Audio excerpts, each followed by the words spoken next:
संगीत सरिता।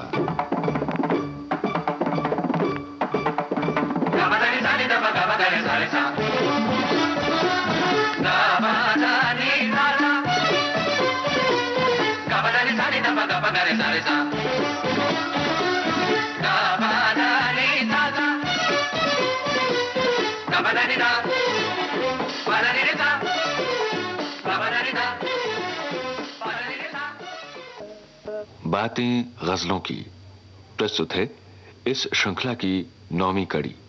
इसे प्रस्तुत किया है प्रसिद्ध पार्श्व और गजल गायक श्री भूपिंदर सिंह ने। आपके साथ बातचीत की है जाने माने गीतकार श्री राजेश जौहरी ने।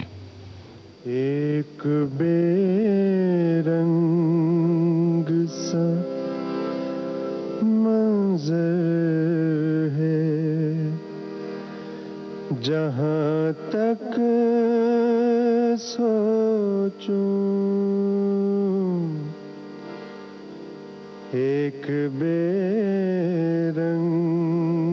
सा मंजर है जहाँ तक सोचूं, जिंदगी में तेरे बारे में कहाँ तक सोचूं, एक बेरंग सा मंजर है जहाँ तक सोचूं। भूपेंद्र जी, ये गजल जो आप गा रहे थे बड़ी ही खूबसूरत रही, तर्ज के एतबार से, बोलों के एतबार से। आपकी ये कंपोजिशन किन्होंने गाई है? ये गजल मिताली की गाई हुई है। मिताली जो कि अपने आप में एक बहुत ही कंप्लीट सिंगर है, गजल को बहुत समझ के गाती है, उसके बोलों को समझती है और बोलों के हिसाब से गजल में अदायगी भी पेश करती है। इस गजल के राइटर हैं जनाब कैसरुल जाफरी साहब और इसकी कंपोजिशन मैंने खुद की है।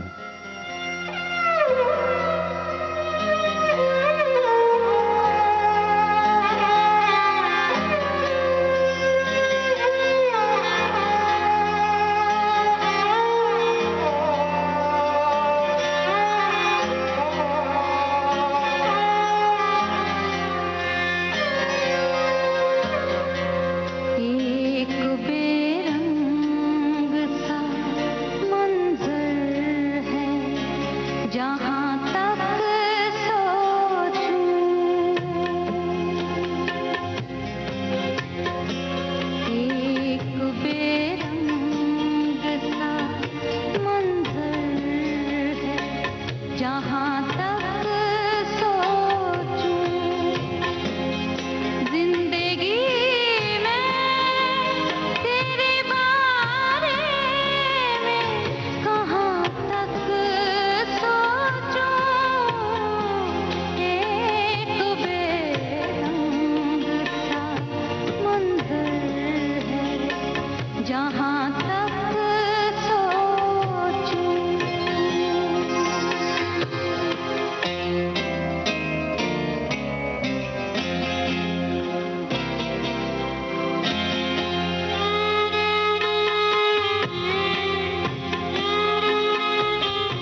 भूपेंद्र जी, जिस वक्त आप गजल कंपोज करते हैं उस वक्त आप अपनी गायकी के अंदाज को सामने रखते हैं या गाने वाले को?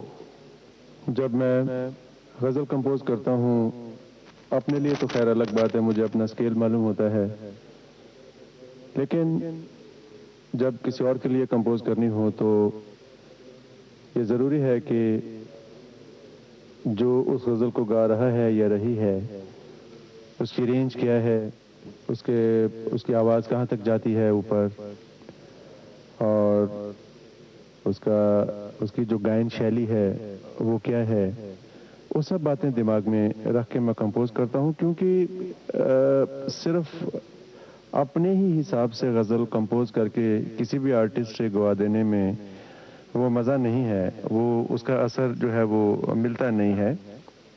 और ये ज़रूरी है कि कंपोज़र जब कंपोज करे तो गाने वाले को दिमाग में रखना चाहिए।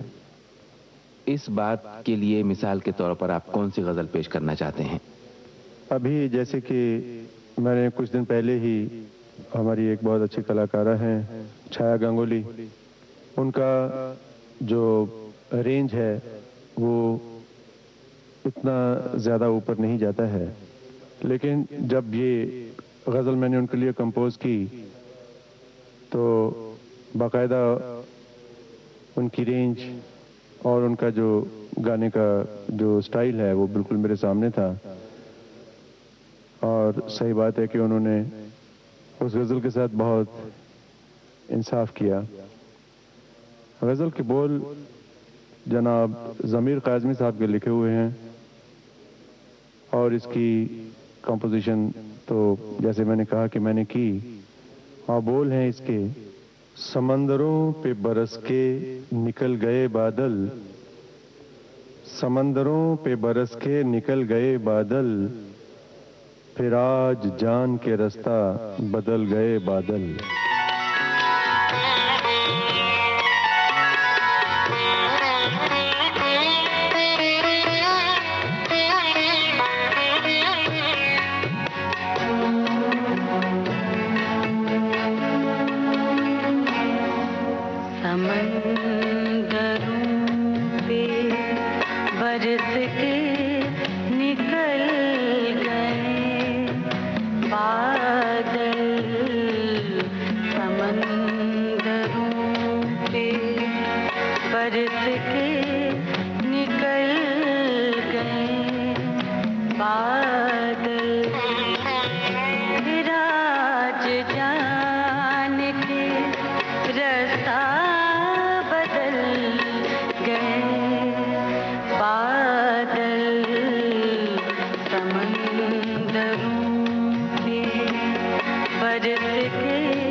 छाया गांगुली जी की गाई ये गजल बड़ी ही पुरअसर पुरनूर थी। इसी सिलसिले को आगे बढ़ाते हुए, चूंकि कंपोजिशन का जिक्र चल रहा है, मैं आपसे ये जानना चाहूंगा कि आप गजलों की धुन बनाते वक्त किसी राग को जहन में रखते हैं या गजल के मूड या उसकी रूह को? मैं कंपोज करते वक्त किसी पर्टिकुलर राग को सामने नहीं रखता हूँ। मैं कंपोजिशन के मामले में बहुत आज़ाद ख्याल का आदमी हूँ। किसी पर्टिकुलर राग में कोई गज़ल मैंने आज तक बनाई नहीं, लेकिन उसके ऊपर बेस ज़रूर होती है। अभी जैसे कि ये गज़ल आपने सुनी, समंदरों पे बरस के निकल गए बादल, फिर आज जान के रास्ता बदल गए बादल। अभी इसकी जो अस्थाई है मुखड़ा जो है, ये तोड़ी राग पे बेस है, लेकिन अंतरे में मैं बोल के हिसाब से अलग ही तरफ निकल गया हूँ। तो मेरा ये एक असूल है, किसी पर्टिकुलर राग में गज़ल नहीं बनाई जाए। ये मेरा अपना विचार है, ये मैं अपने बारे में खुद सोचता हूँ। मैं मतलब गजल को किन्हीं बंदिशों में न बांधते हुए आजाद और बिल्कुल मतलब खुले आसमान दिए जाएं ताकि गजल के तेवर और निखर कर आए और उसका श्रृंगार और बने। बातें गजलों की, ये थी इस श्रृंखला की 9वीं कड़ी। विविध भारती के श्रोताओं के लिए इसे प्रस्तुत किया प्रसिद्ध पार्श्व और गजल गायक श्री भूपिंदर सिंह ने। आपके साथ बातचीत कर रहे थे सुपरिचित गीतकार श्री राजेश जौहरी। विविध भारती के संग्रहालय से प्राप्त इस कार्यक्रम की प्रस्तुतकर्ता छाया Ganguly. Ga ba da ni sa ni da ba ga ba ga re sa re sa. Ga ba da